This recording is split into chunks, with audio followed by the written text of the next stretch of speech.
Ouais, en fait, il y a un truc qui est hyper important à comprendre, c'est que le, le, le, la première chose pour gérer une tempête, c'est d'essayer de l'éviter.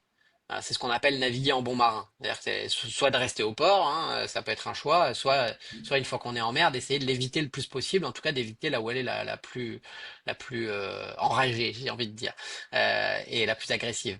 Mais une fois qu'on est dedans, en fait, c'est une histoire de préparation. C'est-à-dire que une fois qu'on sait qu'on va rentrer dans cette dépression, dans cette tempête, il faut arriver à préparer le bateau pour que bah, ce soit vraiment un petit peu comme quand il y a des cyclones sur les îles.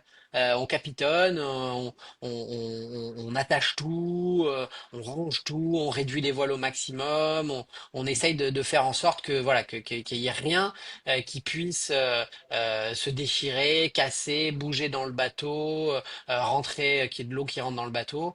Donc ça, tout ça, c'est cette phase de préparation. Puis en fait, quand on est dans la tempête, j'aime bien dire en anglais, à ce moment-là, c'est pas game time. C'est le moment où il faut au contraire lay down. Il faut être cool. Il faut laisser passer en essayant de se reposer au maximum, en essayant de pas prendre de risques ni pour soi ni pour le bateau. Parce qu'en fait, le moment où ça va se jouer, c'est pas dans la tempête, c'est avant comment on l'a préparé, et après, comment on va être en capacité, parce qu'on l'a bien préparé, parce qu'on n'a rien cassé pendant la tempête, parce que nous on s'est préservé, parce qu'on s'est reposé, de renvoyer de la toile, de renvoyer les voiles et de réaccélérer tout de suite après la tempête.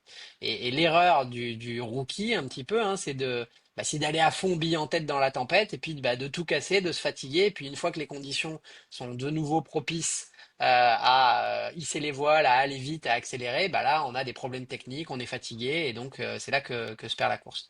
Et là, pour le coup, on est dans le money time juste après, et souvent, c'est ce qu'on rate.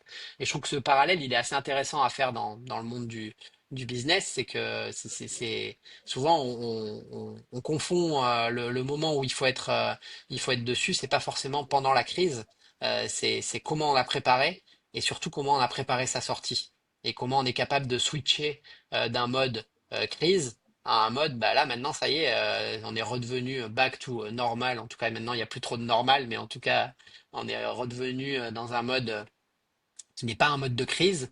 Et comment on réattaque, comment on remet de l'énergie et de la force et de la vitesse dans notre stratégie, quoi.